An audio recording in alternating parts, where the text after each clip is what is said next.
Hey fam, welcome back. It's 6:15 a.m. in Dubai. As usual, we are nice and early.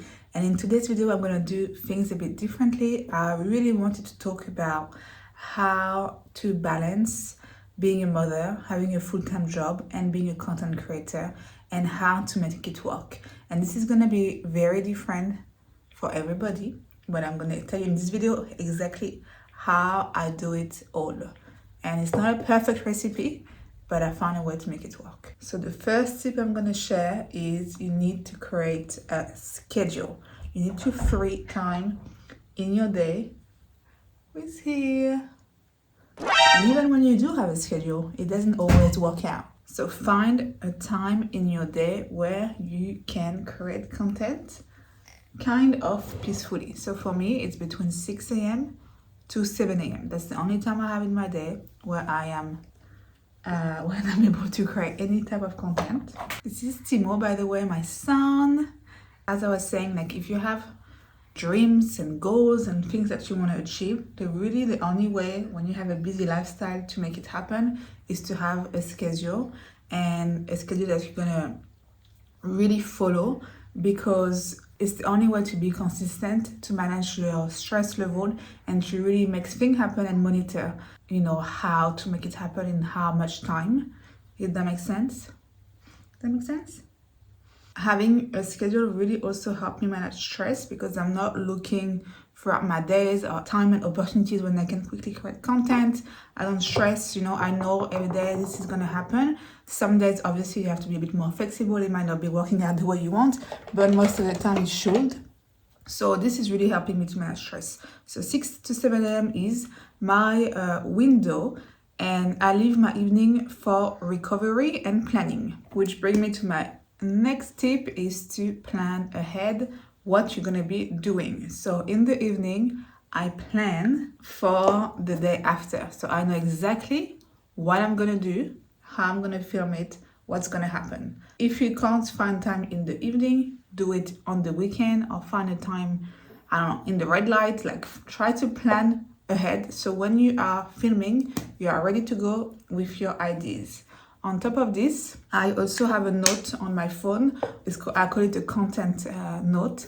All my ideas are there with references of how I want to film it. And I have a long list of things. So every time I have a new idea, I put it in the list so I never forget, and I never run out of ideas. I also save on my phone, on my Instagram, different albums with different ideas. So I have one album for like hair hack that I want to try, or like makeup look that I want to recreate, or DIY idea, recipe. I have album for everything where I save things. So every time I'm a bit short in idea, I can either go to my note or go to my Instagram draft. Same thing on TikTok. So I never run out of idea, and I'm always like good to go. My third tip is to have your space ready. Look at mommy, here, here, good here, mommy's face. Make sure that you have your tripod ready, that you have your lights set up, or that all you have to do is to press a button to turn on your light, that your makeup is out if you're doing makeup content, that your scripts are ready, that your audios are saved if you're doing like voiceover. Make sure all of these details is good to go. Everything should be ready in advance the night before, so you can be super efficient with the time that you've allocated yourself for content, because you don't want to miss the slot, otherwise you're done. So you really wanted that time creating only, and not for, because there's nothing worse to have to look for your tripod or to have to set up your light, and then you get stressed, and then your content is not as good quality because you're not ready for it, and you panic, and you have no more time, and you have 5 minutes on the clock, and then it's a horrible process to go through. So make sure you set up in your house a place for content that stays still, and you're not touching. You have to press a button and you're done. So that's for my schedule and routine. It's really to the T, and I'm not like a control freak, but like 6-7 is for content. 7 to 7:30 is for my daughter Lily that just wake up. See, that things change. You also have to be flexible. 7:38 to 9, I drop her to school. I go to my work. I also listen to a podcast, and I do podcast recap in my car. 9 to 5, it's my work. 5 to 6, I go back home. 6 to 8 is for kids, dinner, bath, and so on. 8 to 9:30, 10 is for my husband and I for planning the day after, editing my content and posting my content, catching up on work. And I go to bed early because you need good sleep and good recovery, and this is so important. And this is why I don't create content at night, because it's too exhausting and too stressful, and I'm not fresh enough to do it. And I don't want to put additional pressure on me. And recovery and sleep when you're a mom and when you have a full-time job is very, very important. So you have to prioritize it to be your best self. You're gonna also have to come to terms with your new environment, especially if you're a new mom. Things are changing, so much around you. And if you wait for your kids to be quiet to be able to create content, you might end up being very frustrated, and you might end up not being able to create any content. So I really recommend, when possible, because obviously it depends on what type of content you create, to let your kid be around when possible, I say. Obviously, when your kids are busy, better. Or look after by somebody else, your husband or whatever, better. But if not, let my kid be. I know sometimes it might be like noisy on the audio, and it might be harder for me, but at the same time, this is my life and this is my environment, and this is how I also want people to know me. And also, if you always push your kids away, they might just resent you and be upset at what you are doing, in terms of content, the time that you spend away from you. They might just be upset and not understand why. But if you let them sometimes see or be part of it or watch your video when possible, and when obviously if your content is kid friendly, they actually might end up, it might end up inspiring them in some ways. Yeah, maybe showing them something different. It might spark their creativity, and it might be something that you can share with them as well and bond together with. So Lily, she loves being part of my makeup videos sometimes. She loves to play around. Obviously, makeup is quite easy to share with your kids. On the mother topic, I also have to say when I had my daughter, she's 6 years old now, I actually switched off social media for 2 years. I don't know if it was a good thing, but you also have to be realistic and also have to be prioritizing what you need. And for me, handling work, my daughter, and social media at the time was too much. I was a new mom. I still had to figure out myself. I still had to figure out how to deal with all of this. I feel you also have to prioritize your recovery, and not just physically, because some women bounce back in a day. I bounce back in years. But prioritize your recovery. It's also mental. Being a mom is really difficult. It's not an easy walk in the park. It takes a lot of adjustment, a lot of learning, a lot of time. You have to become kind of selfless in many regards and forget about your own needs for a little while, at least. For a long while. But for the first year or so, it's really all about your baby, and you have to prioritize, his needs. So it takes a while. And so you have to kind of figure out your new routine, settle in that new routine and new space.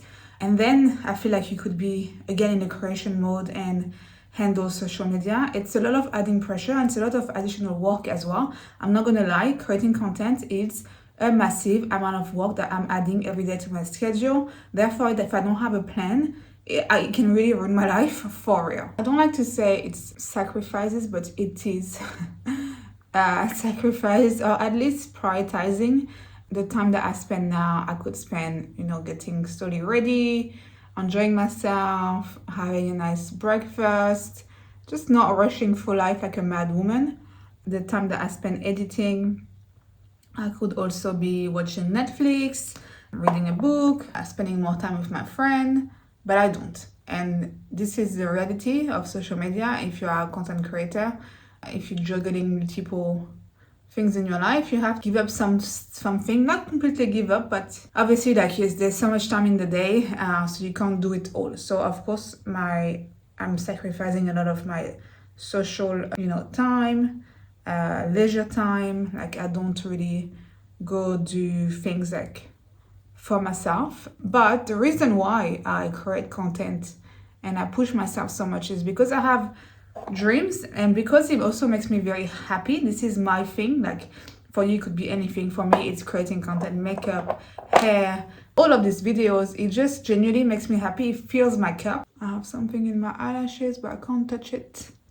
I'm gonna ruin my mascara. But yeah, it really fits my cup, and if my cup is full, then I'm a better person, I'm a better mom, and I have dreams, and I want to achieve my dream, and this is why I put my effort in it. And to me, spending like 2 hours on Netflix is not a good usage of my time. For you, it might be what you love. Maybe you are so into movie and that makes you so happy, and great, I'm happy for you. But for me, it's not that. For me, it's creating. I'm a creator and I enjoy it, and I need to do it for my soul, and this is why I'm gonna sacrifice and spend a lot of time on it, and this is how I make it work in my life. But find what is it that sets your soul on fire and makes you happy, because it's so important that you find a time in your day, especially as if you are working full-time, if you're a mom, even if you're a full-time mom, find a time in your day when you can do something for yourself that makes you genuinely happy, and that makes you feel like you're also working towards something, because it is very motivating and very exciting to wake up in the morning when you know that you are working towards something. Even if you don't spend the whole day on it, spend 5-10 minutes on it, it will really change a lot within you, and you'll make you a better person. I truly believe that. So I'm not gonna lie, it is hard, but if you really kind of follow this recipe of scheduling time, planning ahead, being ready with your setup, working with your environment, accepting your life as is, finding tricks and ways to get things done, it's really worth it. I got so much opportunity and great thing coming from my social media, and also I learned a lot about myself. I was very, very shy, very introvert, and I was not even able to somebody on the phone or to look people in the eyes. And now I really came out of my shell. Even at work, I'm in a leadership position. I have a team. And I believe social media, it really helped me to express myself, coming out of my shell. So I don't want to lie to you guys. It's gonna be difficult, and it's gonna be work, a lot of work. But this is a way for me to make it easier. And I always find ways to be even more efficient. So I will edit my video in between the red lights. Every time I have an opportunity to do something, I'll just quickly jump on it. And for me, it was kind of tricky because we live in Dubai and I don't have family here or support. So actually for the past 1 month, we have a nanny, and it's the first time ever we have somebody to help us. So that's why my kids have disappeared, because they are now downstairs, which is amazing for content because it's free. Like this morning, they wanted some mommy time and, just be around. So I let them be part of the video a bit. And then I just took them downstairs. I have to go very soon to get Lily ready for school. So now I have to rush. But before I used to basically, and this is the thing, if you don't have any help, I get it, I've done that for a long time without no one. I used to film my content in a little bathroom right by my living room. I try to show you in the video. And I have 2 lights on the mirror, one little phone holder on the mirror, and I used to leave the door open. My daughter will be watching TV at 6, and my son will be on me in the carrier, or when he started walking, he would just be around me. At my feet or whatever, and I would try to create content in that space. It worked for the longest time. Some days it was chaotic, some days I couldn't do it because there was too much going on, because they always ask for something, of course, but someday I was able to create good quality content. So this is how I used to do it. It was not perfect, but I made it work. So make it work within your environment, and that's why you need to have a space ready to go. When you have kids, it's very, very challenging to have time. But right now I'm in my office, so there is nobody but me, and I have a table and everything is set up around me, and my kids are downstairs with the nanny, which is fantastical, but I've spent 6 years without no one, so I get it. I'm now gonna get dressed and carry on with my day. But thank you so much for watching. Don't forget to like and subscribe. I see you guys soon.